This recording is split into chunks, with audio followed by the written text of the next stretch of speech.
لا حول ولا قوة إلا بالله العلي العظيم. أعوذ بالله من الشيطان اللعين الرجيم. بسم الله الرحمن الرحيم. الحمد لله الذي ذكره لشرف الذاكرين وشكره فوز للشاكرين وطاعته نجاة للمطيعين. الصلاة والسلام على رسول الثقلين محبوب رب المشرقين ورب المغربين ولی الدارين امام القبلتين جد الحسن والحسين ابي القاسم محمد. اما بعد فقد قال الله حق سبحانه تبارك وتعالى وقوله الحق. بسم الله الرحمن الرحيم. انا للہ و انا الیہ راجعون. صلوات پڑھ دیں پر محمد و آل محمد پر. حضرات، اولاً آپ حضرات سے گزارش ہے کہ ایک مرتبہ سورہ الحمد اور 3 مرتبہ سورہ اخلاص کی تلاوت فرما کر سید صابر حسن ابن شاہ محمد عاشوری حسین کی روح کو ایصال فرمائیں. اللہم صلی علی محمد و آل محمد. اللہم صلی علی محمد و آل محمد. اللہم صلی علی محمد. بسم اللہ الرحمن الرحیم. الحمد للہ رب العالمین الرحمن الرحیم مالک یوم الدین ایاک نعبد و ایاک نستعین اهدنا الصراط المستقیم صراط الذین انعمت علیہم غیر المغضوب علیہم ولا الضالین. بسم اللہ الرحمن الرحیم. قل هو اللہ احد اللہ الصمد لم یلد. بسم اللہ الرحمن الرحیم. قل هو اللہ احد اللہ الصمد لم یلد ولم یولد.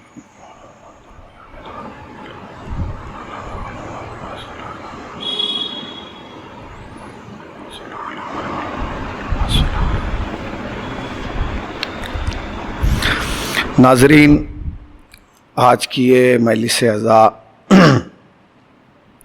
بعنوان مجلس برسی منعقد کی گئی ہے، اور آپ حضرات جو ہیں وہ گراف ایجنسی کے ذریعے جو ہے وہ اپنے اپنے گھروں پر، اپنے اپنے شہروں میں، اپنے اپنے علاقوں میں سماعت فرما رہے ہیں. جس آیت کریمہ کو تلاوت کیا گیا ہے یہ مشہور زمانہ آیت ہے. اتنی مشہور ہے کہ ہمارے ناظرین میں ایک بھی ایسا نہ ہوگا جو اس آیت کریمہ کا حافظ نہ ہو. الحمدللہ قوم کے ہر بچے کو یہ آیت جو ہے وہ حفظ ہے. اس لیے حفظ ہے کیونکہ جب بھی ہمارے اوپر کوئی مصیبت یعنی کسی مومن کا انتقال ہوتا ہے یا کوئی مومنہ اس دنیا کو چھوڑ کر جاتی ہے تو برجستہ جو آیت، جو کلمات زبان سے جاری ہوتے ہیں وہ قرآن مجید کی یہی آیت ہے کہ بسم اللہ الرحمن الرحیم انا للہ و انا الیہ راجعون.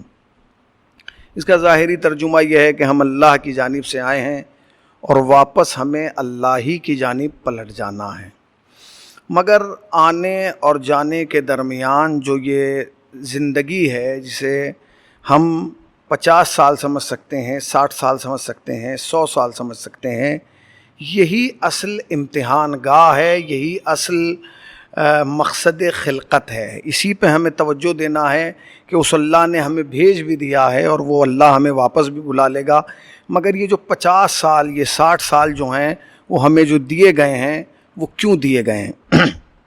پروردگار عالم نے جب انسان کی خلقت کی اور انسان کو پیدا کیا تو احسن تقویم پر پیدا کیا، جیسا کہ خود قرآن موجود ہے، اور قرآن مجید کی آیات جو ہیں وہ اس کی طرف اشارہ کرتی ہیں کہ بسم اللہ الرحمن الرحیم والتین والزیتون، تین کی قسم، زیتون کی قسم، بلد امین شہر مکہ کی قسم، لقد خلقنا الانسان فی احسن تقویم، کہ ہم نے انسان کو احسن تقویم پر پیدا کیا.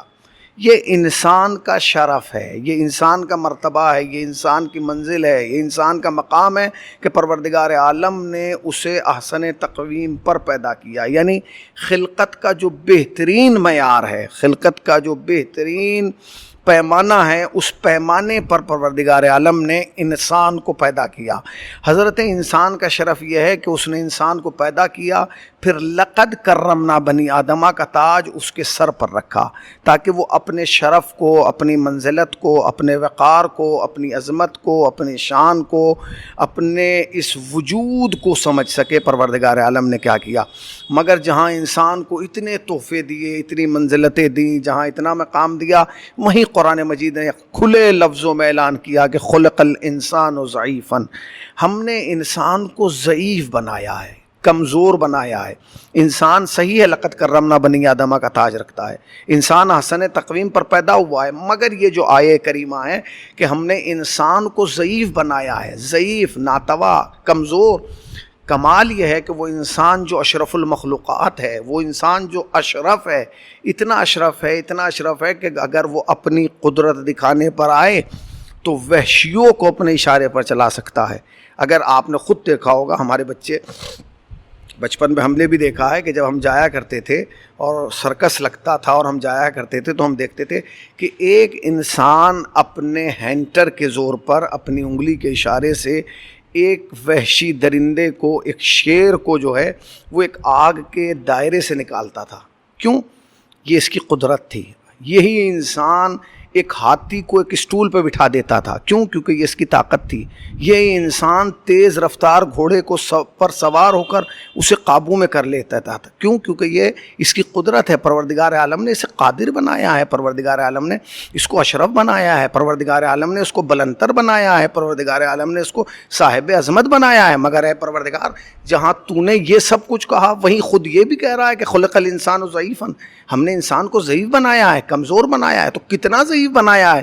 اتنا ضعیف بنایا ہے کہ جب یہ پیدا ہوا اور اس کے اوپر آ کے ایک مکھی بیٹھ گئی تو اس کے اندر طاقت نہیں تھی کہ یہ اس مکھی کو اڑا سکے۔ مگر عزیزان گرامی، یہ خلق الانسان ضعیفا کا جو سلسلہ ہے یہ یہاں نہیں رکتا ہے، یہ آگے بڑھتا ہے۔ کتنا ضعیف بنایا! چلیے، میرے بچپن کا عالم تھا کہ میں پیدا ہوا 4 دن کا تھا، 5 دن کا تھا، میں اپنے بدن پہ بیٹھی ہوئی مکھی کو نہیں اڑا سکا، میں اپنے قدموں پہ چل نہیں سکا، میں اپنے ہاتھوں سے کوئی چیز اٹھا نہیں سکا، کیونکہ میں ضعیف تھا۔ پروردگار نہ یہ ضعیف صرف بچپن میں نہیں ہے، انسان زندگی کے ہر لمحے میں ضعیف ہے، ہر لمحے میں کمزور ہے۔ کمزور اتنا ہے کہ جب یہ زندگی گزارنے پر آتا ہے، اب قرآن جو ہے یہ جو اشارہ کر رہا ہے کہ ہم نے انسان کو ضعیف بنایا، اب پتہ چلتا ہے کہ ضعیف کہاں ہے۔ اس نے بڑے بڑے ٹاور کھڑے کر لیے، اس نے زندگی کے تمام عیش و آرام جمع کر لیے اپنی قدرت پر، اپنی توانائی پر۔ اسے ناز کس چیز پر ہے؟ اسے ناز اس چیز پر ہے کہ جب یہ کہیں آ کے پھنستا ہے، جب یہ مشکلات کا شکار ہوتا ہے، جب یہ مصیبتوں میں گرفتار ہوتا ہے تو اس کے پاس ایک نسخہ ہے۔ وہ نسخہ یہ ہے کہ یہ اپنے سے بڑے کی مدد مانگ لیتا ہے، اور بڑے سے مدد مانگ کے اور اپنے راستے سے گزر جاتا ہے۔ یہ سوچتا ہے کہ میں بہت عقل مند ہوں، بہت ہوشیار ہوں، مگر یہ ضعیف ہے، یہ کمزور ہے۔ اس کا دوسرے کے دروازے پر جانا، اس کا دوسرے سے مدد طلب کرنا، یہ اس بات کی دلیل ہے کہ یہ کیا ہے؟ کمزور ہے۔ کمزور دوسرے کے دروازے پہ جاتا ہے، ضعیف دوسرے کے دروازے پہ جاتا ہے۔ کبھی کسی طاقتور کو آپ نے کسی دوسرے کے دروازے پہ جاتے ہوئے دیکھا؟ نہیں، یہ میری فطرت ہے کہ اگر میں 10,000 کا انسان ہوں تو میں 1,00,000 والے کے دروازے پہ جاؤں گا۔ اگر میں 1,00,000 کا انسان ہوں، میرے پاس 1,00,000 ہے تو میں 10,00,000 والے کے دروازے پہ جاؤں گا۔ اگر میرے پاس 10,00,000 ہے تو میں 1 کروڑ والے کے دروازے پہ جاؤں گا۔ اگر میرے پاس 1 کروڑ ہے تو میں اس کے پاس جاؤں گا جس کے پاس 50 کروڑ ہیں۔ اگر میں 50 کروڑ کا مالک ہوں تو میری قدرت یہ ہے، میں چاہتا ہوں کہ میں اس کے پاس جاؤں کہ جس کے پاس ملین ہوں۔ کیوں؟ کیونکہ ہم دروازے پہ جانا پسند کرتے ہیں اس کے جو مجھ سے بڑا ہو۔ اگر میں 10,000 کا انسان ہوں تو جس کے دروازے پہ جاؤں کم سے کم حد اقل وہ 1,00,000 کا انسان ہو۔ مگر پھر کہا جائے گا کہ انسان ضعیف ہے، اور اتنا ضعیف ہے، اور اتنا ضعیف ہے کہ اس کی سوچ اتنی ضعیف ہو گئی ہے کہ خود بھی ضعیف ہے اور جس کے دروازے پہ جا کے کھڑا ہو رہا ہے وہ بھی ضعیف ہے، یعنی دونوں ضعیف ہیں، خود بھی ضعیف ہے اور جس کے دروازے پہ جا رہا ہے وہ بھی ضعیف ہے۔ اے انسان، تجھے ہو کیا گیا ہے؟ آیا اگر تو ضعیف ہے تو کم سے کم کسی ضعیف کے دروازے پہ نہ جا۔ اگر تو کمزور ہے تو کسی کمزور کے دروازے پہ نہ جا۔ اگر تو ناتوا ہے تو کسی ناتوا کے دروازے پہ نہ جا۔ اگر تو محتاج ہے تو کسی محتاج کے دروازے پہ نہ جا۔ عزیزان گرامی، بس اسی راستے کو جو ہے اسلام نے جو ہے معرفت خدا کی طرف بلایا ہے۔ یہی وہ مقام ہے کہ جہاں اسلام آواز دے رہا ہے کہ تم خدا کی طرف آؤ۔ کیوں؟ اس لیے کہ خدا کمزور نہیں ہے، خدا ناتوا نہیں ہے، خدا قادر مطلق ہے، خدا سب سے بڑی طاقت ہے۔ اچھا، اس کے دروازے پر آنے میں کسی کو عیب بھی نہیں ہے، اس لیے کہ اگر آج آپ کسی اپنے جیسے کے دروازے پہ جائیں گے تو شاید کل وہ کسی دوسرے کے سامنے کھڑا ہو کے کہہ دے کہ کل میں نے اس کی مدد کی تھی۔ مگر اگر آپ اس قادر مطلق کے دروازے پہ چلے گئے تو وہ آپ کے محلے میں آ کے یہ نہیں کہے گا کہ بھائی یہ میرے دروازے پہ آیا تھا، یا میں نے اس کی مدد کی تھی، یا میں نے اس کی کمک کی تھی، یا میں نے اس کی ہیلپ کی. نہیں، اس لیے کہ وہ قادر مطلق ہے، وہ خالق عظیم ہے. اس نے ہمیں اور آپ کو پیدا کیا ہے. جتنی محبت میں اپنے سے نہیں کرتا ہوں اتنا خدا مجھ سے کرتا ہے. جتنی محبت آپ اپنے سے نہیں کرتے ہیں خدا اس سے کہیں زیادہ آپ سے محبت کرتا ہے. یعنی ہم جتنی کرتے ہیں اس سے کہیں 100 گنا زیادہ خدا ہم سے محبت کرتا ہے، کیونکہ ہم اس کی قدرت کا شاہکار ہیں، ہم اس کی مخلوق ہیں، وہ ہمارا خالق ہے. یاد رکھیے گا، بننے والے کو اپنے سے کم محبت ہوتی ہے، مگر جو اسے بناتا ہے اسے اس سے بہت زیادہ محبت ہوتی ہے. ایسے بہت سارے واقعات جو ہیں وہ تاریخ میں موجود ہیں کہ نبی کریم گزرتے جا رہے ہیں اور نبی کریم نے سوال کیا کہ ایک برتنوں کی دکان ہے، اس برتن کی دکان پہ جو ہیں بہت سارے برتن رکھے ہوئے ہیں، اس میں کچھ وہ بھی ہیں جو خراب ہیں، ٹیڑھے ہیں، مڑے ہوئے ہیں، ٹوٹے ہوئے ہیں. تو اس نے کہا کہ ٹھیک ہے، یہ تمہاری دکان اتنی صاف ستھری ہے، یہ اچھی سامان رکھو، یہ ٹوٹے پھوٹے کیوں رکھ لیے؟ تو اس نے کہا نہیں ہے، جتنی محنت میں نے ان کے ساتھ کی ہے اتنی ہی میں نے محنت ان کے ساتھ کی ہے. جتنی محنت سے میں نے ان کا آٹا بنایا، ان کے لیے مٹی گوندھی ہے، اتنی محنت سے میں نے ان کے لیے مٹی تیار کی ہے، اتنی محنت سے میں نے ان کے لیے گارا تیار کیا ہے، اتنی محنت سے میں نے انہیں تپایا ہے، اتنی محنت سے میں نے انہیں سجایا ہے. اب اگر یہ خراب نکل گئے تو اس کا مطلب یہ نہیں ہے کہ میں اسے پھینک دوں گا. نہیں، خدا اپنی مخلوق سے محبت کرتا ہے. آپ ضعیف ہیں، میں ضعیف ہوں، ہم سب کمزور ہیں، مگر اس نے کہا ہے کہ انسان اگر میں نے تجھے ضعیف بنایا اس کا مطلب یہ نہیں ہے کہ تو جہاں پھنسے، جہاں مشکلات کا شکار ہو، وہاں اپنے کی جیسے کسی کے دروازے پہ چلا جا.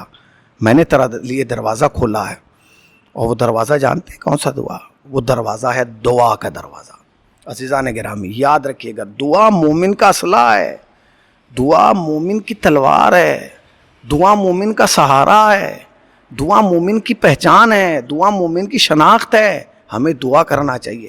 جب بھی ہم پھنسیں کسی کی بارگاہ میں، جب بھی ہم کسی مصیبت میں پھنسیں، فوراً خدا کی بارگاہ میں ہمیں دعا کرنا چاہیے. اے پروردگار، ہم تیری مخلوق ہیں، ہم مصیبتوں میں گرفتار ہیں، ہم بلاؤں میں گرفتار ہیں.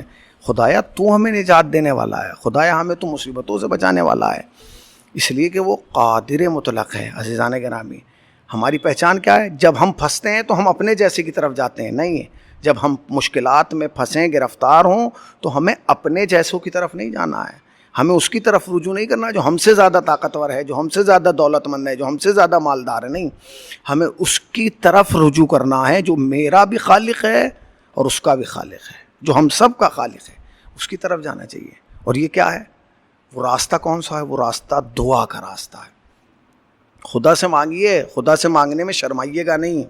یاد رکھیے گا، مولانا ہم دعا مانگتے ہیں قبول نہیں ہوتی، مولانا ہم روز دعا مانگتے ہیں قبول نہیں ہوتی. اچھا، دعا مانگتے ہیں قبول نہیں ہوتی، تو آپ سے میری گزارش ہے کہ سب سے پہلے آپ یہ سوچئے اپنے بستر پہ لیٹ کے کہ وہ چیزیں جو خدا سے آپ نے مانگی ہیں اور نہیں دی ہیں وہ کون سی ہیں. سب سے پہلا سوال یہ میرا آپ سے، جو خدا سے آپ نے مانگا ہے اور خدا نے آپ کو نہیں دیا ہے وہ کتنی چیزیں ہیں؟ جب آپ یہ لسٹ سوچ لیں اپنے ذہن میں کہ یہ میں نے خدا سے مانگا اور یہ نہیں دیا، پھر اس کے بعد یہ سوچئے کہ خدا سے آپ نے جو مانگا ہے اور خدا نے آپ کو دیا ہے وہ کیا ہے. پہلے یہ سوچنا ہے کہ جو خدا سے آپ نے مانگا ہے اور خدا نے آپ کو نہیں دیا وہ کیا، کتنی چیزیں ہیں.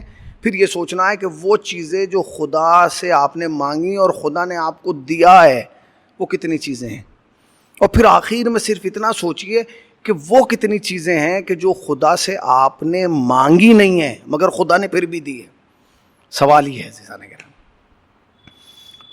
پہلا سوال یہ سوچئے کہ جو خدا سے آپ نے مانگا ہے اور خدا نے آپ کو نہیں دیا.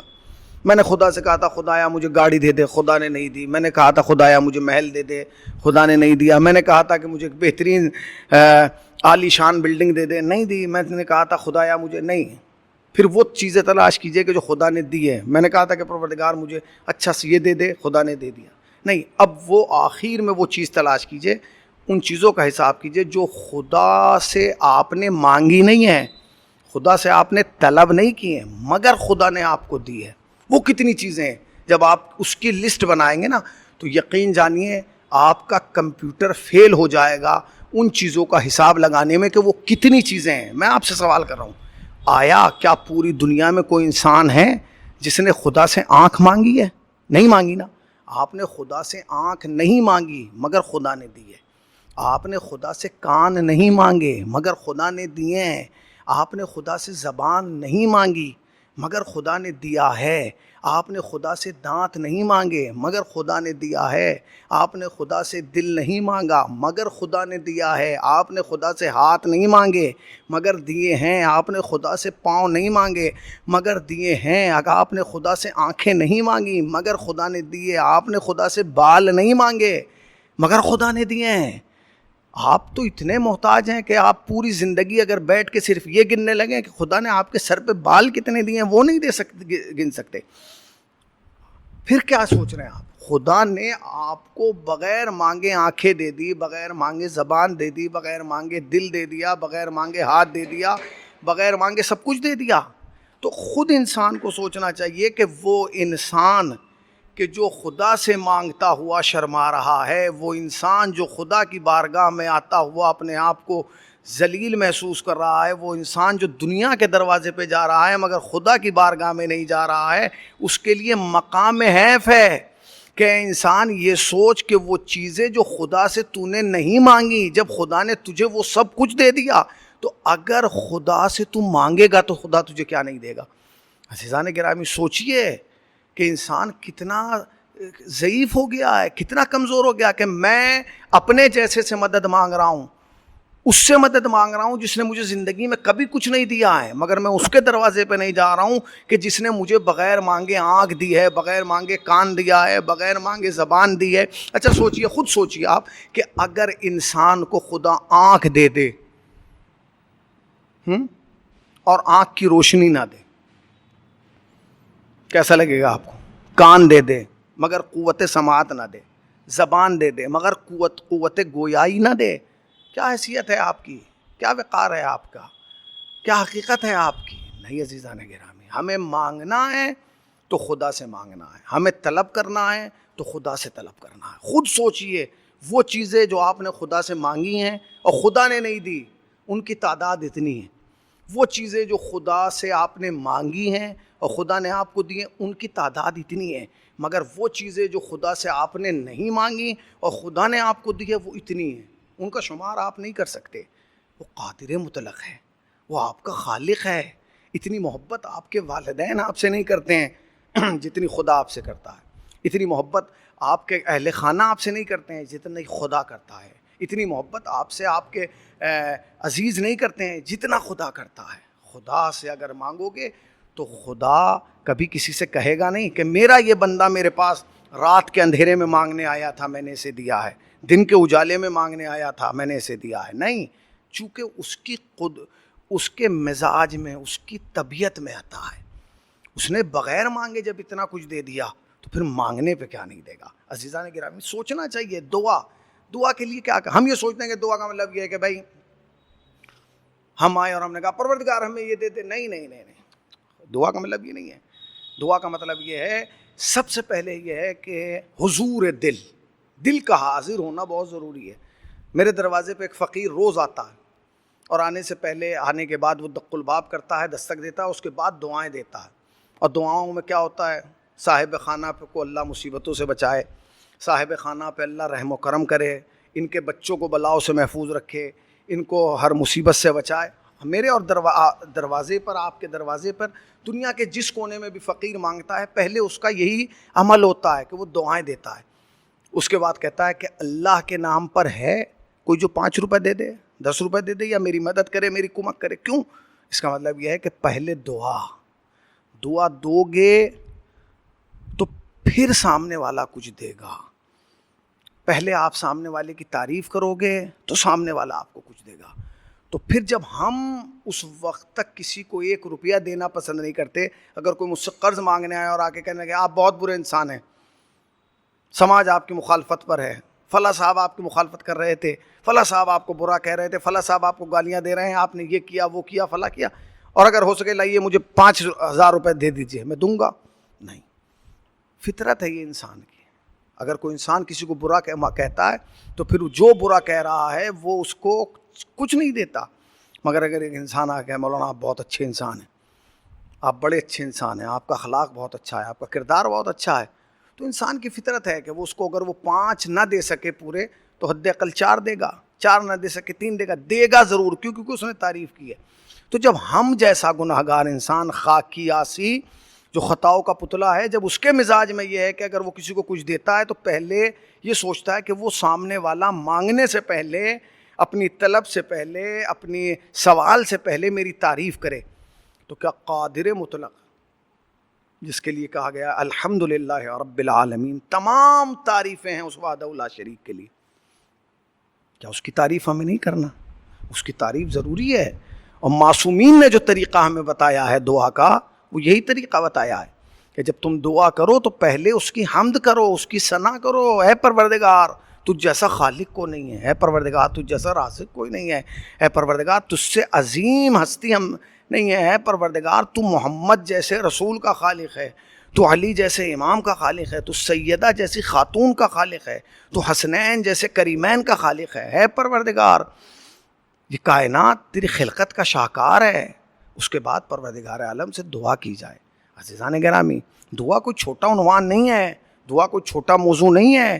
دعا کا مطلب یہ نہیں ہے کہ آپ آئے اور جہاں گئے پروردگار ہمیں دے، نہ نہ نہ، اس کے سلیقے ہیں، اس کے طریقے ہیں، اس کے آداب ہیں۔ معصومین نے جو ہمیں فرمایا اور بتایا کہ دعا کا طریقہ کیا ہے، وہ جا کے آپ کتابوں میں دیکھیے دعا کیسے کی جائے۔ ہم سوچتے ہیں کہ دعا ہم آئے، ہم نے کھڑے ہوئے پروردگار مجھے یہ دے دے، نہ نہ نہ، اس کا ایک سلیقہ ہے۔ معصومین نے جو کتابوں میں فرمایا ہے کہ دعا کا کیا طریقہ ہے، میں آپ کی خدمت میں کچھ عرض کرنا چاہتا ہوں۔ دعا کا کیا طریقہ ہے، کیا ہونا چاہیے دعا کا؟ فرماتے ہیں کہ دعا کے لیے آداب دعا میں ضروری ہے کہ سب سے پہلے طہارت ہو۔ جب انسان خدا کی بارگاہ میں دعا کرے تو پہلا عنوان جو ہے وہ کیا ہے؟ طہارت ہے۔ دعا طہارت کے بغیر نہیں ہو سکتی ہے۔ سب سے پہلے دعا کی جائے۔ دعا کیسے کی جائے کہ سب سے پہلے جو عزیزان گرامی کہا گیا ہے دعا کے لیے آداب دعا میں، معصوم فرماتے ہیں کہ سب سے پہلے علامہ محسن امین عالمی مفات الجنان میں فرماتے ہیں کہ سب سے پہلے دعا کے لیے شرط ہے کہ انسان طہارت سے ہو۔ طہارت سے مراد پاک ہو، پاکیزہ ہو، طیب و طاہر ہو، حد اقل وہ وضو کرے، اس کے بعد دعا کے لیے اپنے آپ کو تیار کرے۔ یعنی جیسے انسان اپنے آپ کو نماز کے لیے تیار کرتا ہے، تلاوت قرآن کے لیے تیار کرتا ہے، ویسے ہی انسان اپنے آپ کو دعا کے لیے تیار کرے۔ پہلے کیا کرے؟ سب سے پہلے طہارت کرے، یعنی وضو کرے، غسل توبہ کر لے۔ اس کے بعد جو ہے دوسری چیز فرماتے ہیں خوشبو لگائے، یعنی اپنے آپ کو عطر لگائے۔ اللہ اکبر، آپ خدا کی بارگاہ میں کچھ مانگنے جا رہے ہیں، دیکھ رہے ہیں جیسے ہم لوگ اگر جو بڑے بزنس مین ہوتے ہیں جب وہ کسی بڑی کمپنی کا جو ہے وہ سے ٹینڈر لینے کے لیے جاتے ہیں یا ان سے کہنے کے لیے جاتے ہیں کہ کوئی سوال کرنے جاتے ہیں تو ان کا طریقہ ہوتا ہے وہ اپنے آپ کو تیار کرتے ہیں۔ کیوں؟ کس لیے کہ ہم اپنے سے بڑے کی بارگاہ میں جا رہے ہیں۔ تو علامہ محسن امینی کہتے ہیں کہ جب آپ خدا کی بارگاہ میں جائیں تو سب سے پہلے طہارت کا خیال رکھیں، اس کے بعد خوشبو لگائیں، اس کے بعد روح با قبلہ ہوں، آپ کا روح منہ جو ہے وہ قبلہ کی طرف ہو۔ ایسا نہیں ہے کہ قبلہ اس طرف ہے اور میں منہ اس طرف کر کے مانگ رہا ہوں، نہیں نہیں، اس لیے کہ اگر آپ کسی سے بھیک مانگ رہے ہیں، کسی سے کچھ طلب کرنا چاہتے ہیں تو اس کے دروازے پہ کھڑے ہوں گے تو اس کی طرف کہیں گے کہ بھائی مجھے یہ چاہیے۔ ایسا نہیں ہے کہ مانگنا آپ کو اس سے ہے اور چہرہ اس طرف ہے۔ اس کے بعد کہتے ہیں کہ آپ کا قلب حاضر ہونا چاہیے، حضور قلب ضروری ہے۔ یہ نہیں ہے کہ خالی زبان کا لقلقہ ہو، بلکہ اس کے لیے شرط ہے کہ آپ کے دل سے یہ آواز نکلے کہ پروردگار میں تیری بارگاہ میں طلب کرنے کے لیے آیا ہوں۔ اس کے بعد فرماتے ہیں انسان کے لیے بہتر ہے کہ جب وہ دعا کے لیے اپنے آپ کو تیار کرے تو صدقہ دے۔ اللہ اکبر، صدقہ۔ سب سے پہلے کیا کرنا ہے؟ طہارت، خوشبو لگائے، قبلہ کی طرف رخ کرے، اس کے بعد کیا ہے؟ صدقہ دے۔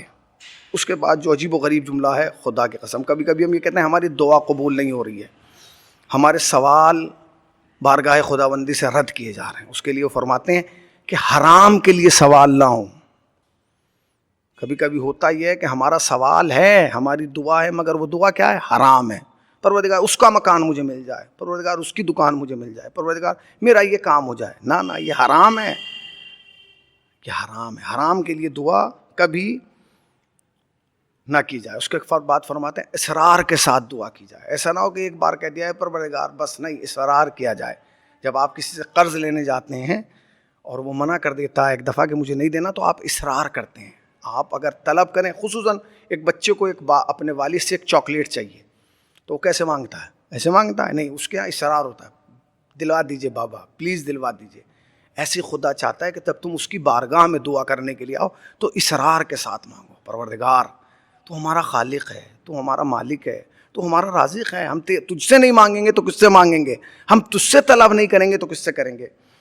اللہ اکبر. اس کے لیے بات فرماتے ہیں کہ دعا کا ایک قانون یہ ہے کہ خالی اپنے لیے دعا نہ ہو، دوسروں کے لیے دعا ہو، عزیزوں کے لیے دعا ہو، رشتہ داروں کے لیے دعا ہو، سب کے لیے دعا ہو. ایسا نہیں ہے کہ آپ نے اپنے لیے دعا کر لی فقط کافی ہے. نہیں، اپنے اہل خانہ کے لیے دعا کیجیے، اپنے پڑوسی کے لیے دعا کیجیے، اپنے عزیزوں کے لیے دعا کیجیے، اپنے بھائیوں کے لیے دعا کیجیے، اپنے ہمسائے کے لیے دعا کیجیے، اپنے رشتہ داروں کے لیے دعا کیجیے، اپنے چھوٹوں کے لیے دعا کیجیے، اپنے بڑوں کے لیے دعا کیجیے. اللہ اکبر. اس کے بعد فرماتے ہیں کہ دعا کا اگر آپ چاہتے ہیں جلد قبول ہو تو اجتماعی طور پہ دعا کریں. یعنی ایک انسان دعا کرنے والا ہو، پیچھے چند افراد ہوں جو آمین کہنے والے ہوں. اگر چند لوگ بیٹھ کے دعا کریں گے، نہ جانے کس انسان کی دعا خدا قبول کر لے. اللہ اکبر. ہر انسان کے دل کا دوسرے انسان کو پتہ نہیں ہوتا. پتہ نہیں میرے دل میں کیا ہے، پتہ نہیں آپ کے دل میں کیا ہے، پتہ نہیں سننے والوں کے دل میں کیا ہے. کوئی تو ایسا ہوگا جو اس اجتماع میں خدا کے نزدیک ہوگا، قرب الہی میں ہوگا. کوئی تو ایسا ہوگا جو پروردگار عالم کے نزدیک ہوگا. کسی کی تو باتیں خداوند عالم کو اچھی لگتی ہوں گی، کسی کی تو دعا ہوگی جو خدا سنے گا.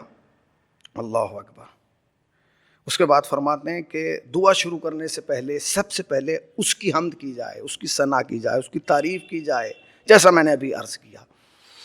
اس کے بعد فرماتے ہیں کہ دعا کے آغاز سے پہلے اہل بیت علیہ السلام پہ صلوات پڑھی جائے. اللہم صلی علی محمد وعلی. ہر دعا سے پہلے انسان کے لیے ضروری ہے کہ وہ صلوات پڑھے. صلوات جانتے ہیں کیسے؟ صلوات بالکل وہی کام کرتا ہے جو ٹرین کے لیے انجن کام کرتا ہے. دعا کے لیے صلوات ایسی ہے جیسے ٹرین کے لیے انجن. اگر ٹرین میں انجن نہ ہو تو ٹرین نہیں چلے گی. بہترین عمل جو ہے بارگاہ خداوندی تک اپنی بات پہنچانے کا وہ کیا ہے؟ درود ہے، صلوات پڑھی جائے. اس کے بعد فرمایا کہ جب دعا کرے تو گریا کرے، روئے، اس کی بارگاہ میں گڑ گڑائے، پروردگار تو ہی ہمارے خالق ہے. اس کے بعد فرماتے ہیں کہ دعا کرتے کرتے اپنے گناہوں کا اعتراف کرے، قبول کرے. پروردگار مجھ سے خطا ہوئی ہے، میں جھوٹ بولتا ہوں، میں غیبت کرتا ہوں، میں عیار ہوں، میں مکار ہوں، میرے ہاں جو ہے ریاکاری ہے. پروردگار میں نمازیں پڑھتا ہوں تو لوگوں کو دکھانے کے لیے، میں صدقہ دیتا ہوں تو لوگوں کو دکھانے کے لیے. پروردگار میں کسی پہ کے ساتھ صلہ رحم کرتا ہوں تو لوگوں کو دکھانے کے لیے. تو جانتا ہے، تو خالق ہے. اپنے گناہوں کا اعتراف کرے. اللہ اکبر. اس کے بعد فرماتے ہیں اپنے برادر ایمانی سے التماس دعا کہے. اللہ اکبر. کبھی کبھی ہوتا ہے کہ میری دعا قبول نہیں ہے، میں نے دوسرے بھائی سے کہا بھائی میرے لیے، میرے حق میں دعا کر دیجیے. عزیزان گرامی، یہ میں نے اپنے کانوں سے دیکھا، آنکھوں سے دیکھا، اپنے کانوں سے بات سنی ہے. جب ہم ایران میں تھے، نہ جانے کتنے بزرگ علماء، ایسے علماء جن کا چہرہ دیکھ کے آپ یہ سمجھیں کہ واقعاً خدا ان کی دعائیں رد نہیں کرے گا. وہ چلتے چلتے آپ سے کہتے تھے آقا التماس دعا. کیوں؟ اس لیے کہ کسی کو نہیں پتا کہ خدا کس کی دعا قبول کر لے. اس لیے کہا گیا کہ اپنے برادر ایمانی سے کہا جائے کہ دعا کے لیے. اس کے بعد فرماتے ہیں دعا جب بھی کرے ہاتھوں کو اٹھا کے دعا کرے. اللہ اکبر. ہاتھوں کو اٹھا کے دعا کرے، پروردگار میری دعاؤں کو قبول کر لے. کبھی کبھی ہم سوچتے ہیں کہ ہاتھ نیچے ہیں، خدایا نہ ہاتھوں کو بلند کرے. پروردگار سوال کرے. اس لیے کہ جب آپ سوال کرتے ہیں تو کسی سے بھیک بھی مانگتے ہیں ہم تو ہاتھ پھیلا کے مانگتے ہیں. ایسا نہیں کہ بھائی مجھے 5 روپے دے دو، نہیں ہے. سوال یعنی ہاتھ پھیلائیں تب وہ آپ کی دعاؤں کو قبول کرے گا. اس کے بعد فرماتے ہیں بار بار دعا کریں، بار بار دعا کریں. اس کے بعد فرماتے ہیں عقیق کی انگوٹھی پہن کے دعا کریں. دعا کے بعد ماشاء اللہ لا حول ولا قوت الا باللہ العلی العظیم پڑھیں. اللہ اکبر. لوگوں کے حقوق ادا کریں. ایسا نہیں ہے کہ لوگوں کا حق آپ نے مار لیا ہے اور پھر آپ دعا کر رہے ہیں، نہیں دعا. اس کے بعد فرماتے ہیں اللہ اکبر. اس کے بعد فرماتے ہیں بزرگان کو وسیلہ قرار دیں، اہل بیت کو وسیلہ قرار دیں. نبی کو وسیلہ بنائیں، خدایا اپنے نبی کے صدقے میں دعا قبول کر لے، خدایا علی کے صدقے میں دعا قبول کر لے، خدایا حضرت فاطمہ الزہرا سلام اللہ علیہا کے صدقے میں دعا قبول کر لے، خدایا پنجتن، اسی لیے ہمارے یہاں دعائے توسل کیا ہے؟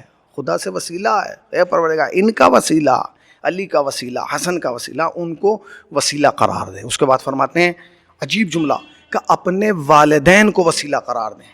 اللہ اکبر، والدین کو وسیلہ قرار دیں، کوئی کم جملہ نہیں ہے، یہ بہت بڑا جملہ ہے، اپنے والدین کو۔ اس کے بعد فرمایا کہ اگر والدین نہیں ہیں تو ان کی قبروں پہ جا کے دعائیں قبول کریں، دعائیں مانگیں،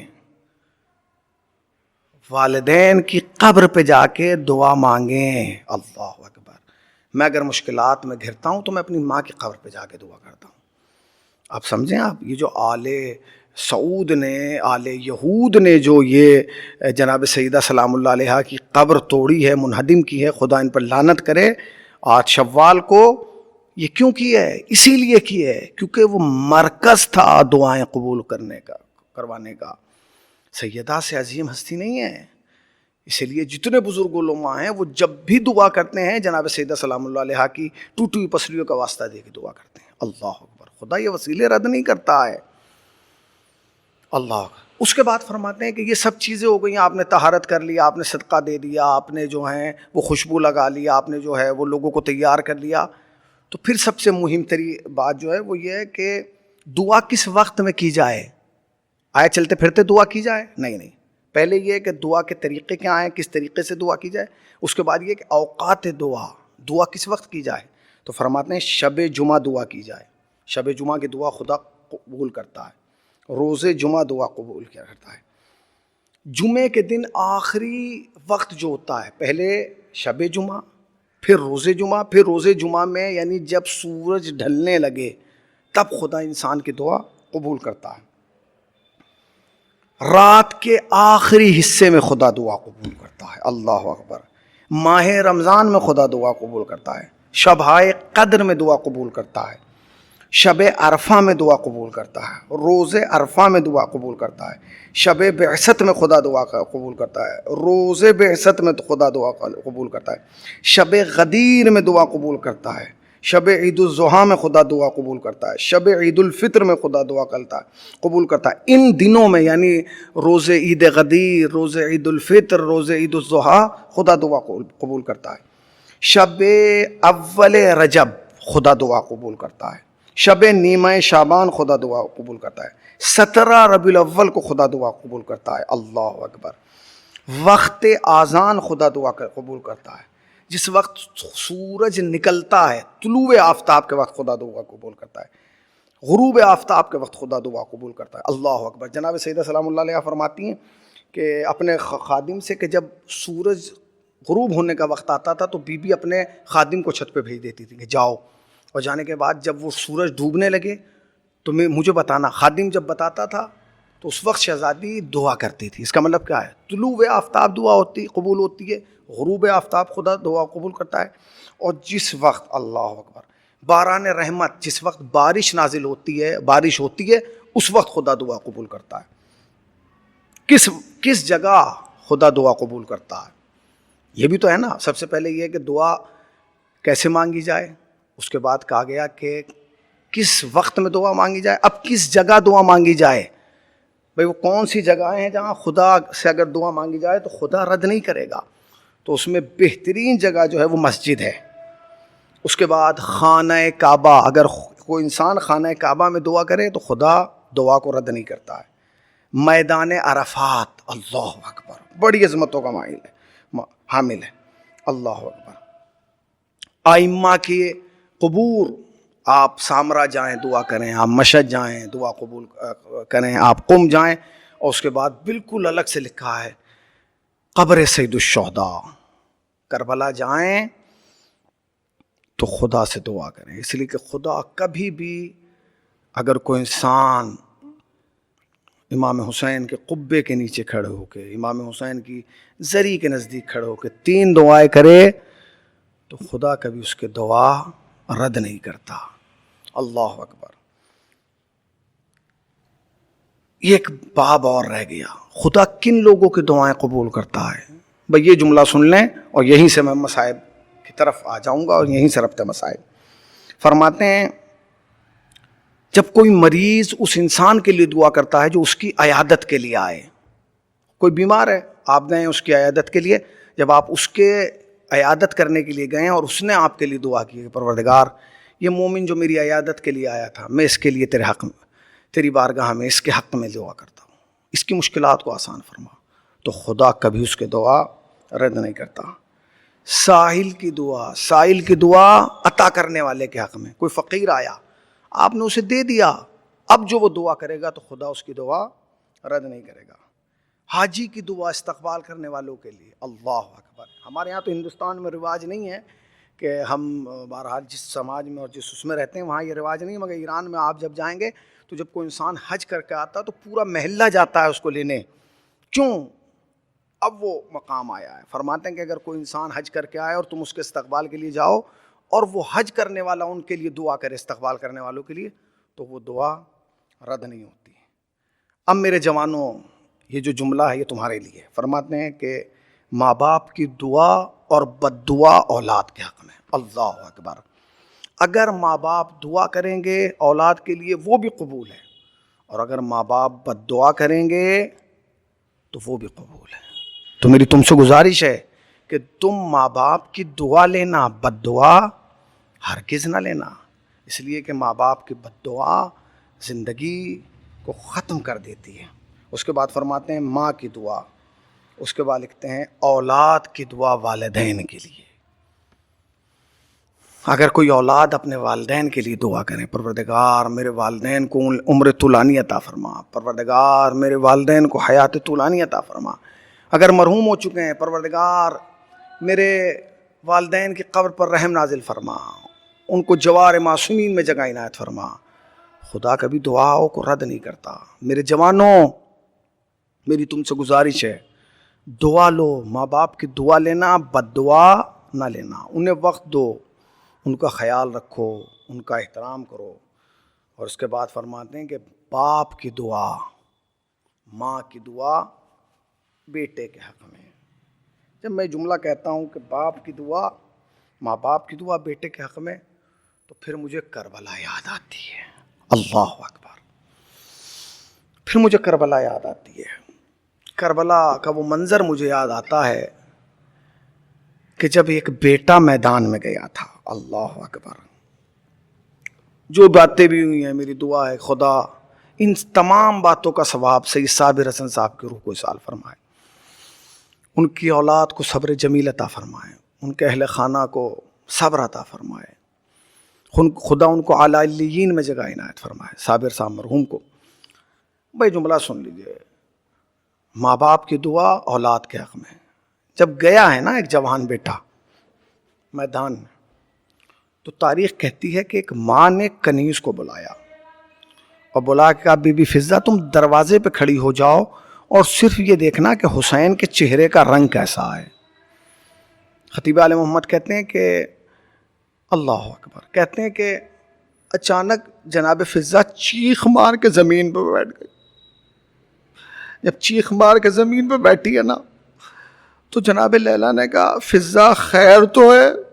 کیا حسین کے چہرے کا رنگ متغیر ہو گیا؟ کہا نہیں نہیں بی بی، میں نے حسین کا چہرہ نہیں دیکھا، کیونکہ چہرہ جو ہے وہ میدان کی طرف. کہا پھر؟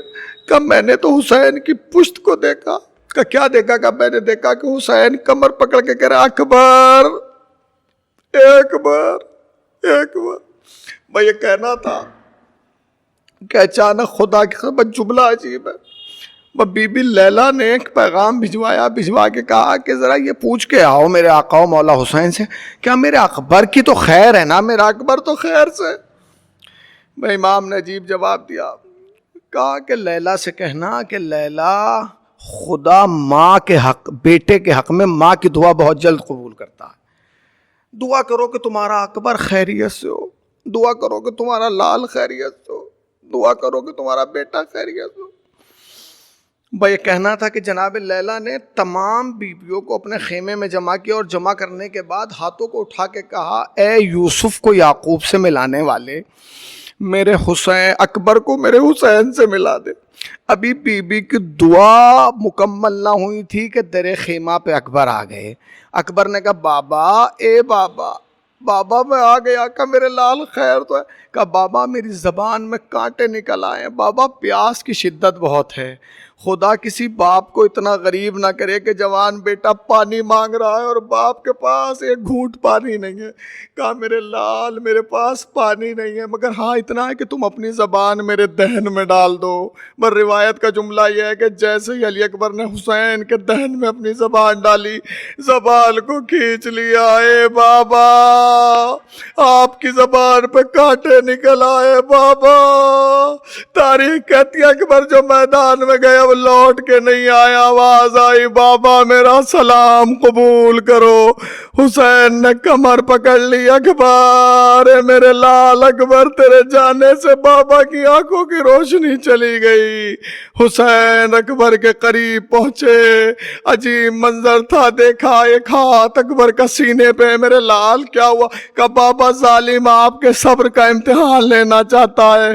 حسین نے علی اکبر کا ہاتھ ہٹایا، ایک ہاتھ اکبر کے سینے پر رکھا، دوسرے ہاتھ سے اکبر نے سینے کی برچھی کے پھل کو پکڑا.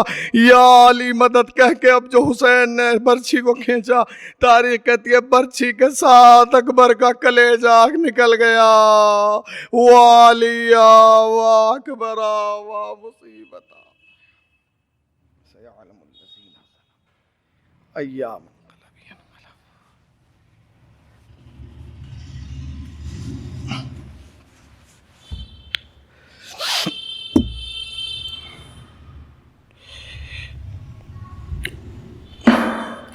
دعا گوں کہ پروردگار عالم ہماری اس مختصر و قلیل سی بات قبول فرمائے.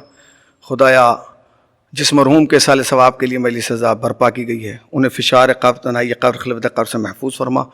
ان کو اعلیٰ علیین میں جگہ عنایت فرما. خدایا ان کو جوار معصومین میں جگہ عنایت فرما، جوار اہل بیت علیہ السلام میں جگہ عنایت فرما. خدایا ناظرین جہاں جہاں دنیا میں دیکھ رہے ہیں ان سب کو جو ہے خدایا اس کرونا کی وبا سے جو ہے محفوظ فرما. خدایا دنیا میں جہاں بھی مسلمان ہیں ان کی عزت، ناموس، آبرو کی حفاظت فرما. پرچم اسلام کو سربلندی عطا فرما. خدایا نظام مرجیت کو میں حفاظت عنایت فرما. خدایا ہمارے علماء کا سایہ ہمارے سروں پہ برقرار فرما، بزرگان دین کا سایہ ہمارے سروں پہ برقرار فرما. خدایا مقام مقدسہ کربلا، سامرا، کاظمین، ایران، مشہد، قم کی حفاظت فرما. خدایا تجھے واسطہ محمد و آل محمد کا، مرحومین کے عزیزوں کو، رشتہ داروں کو صبر جمیل عطا فرما. خدایا ہمارے وارث کے ظہور میں تعجیل فرما، ہمیں سرکار کے اعوان و انصار میں شمار فرما. حضرات آخر میں 1 مرتبہ سورہ الحمد اور 3 مرتبہ سورہ اخلاص کی تلاوت فرما کر مرحوم مغفور جناب سید صابر حسن ابن شاہ محمد عاشوری حسین مرحوم کی روح کو اصال فرمائیں.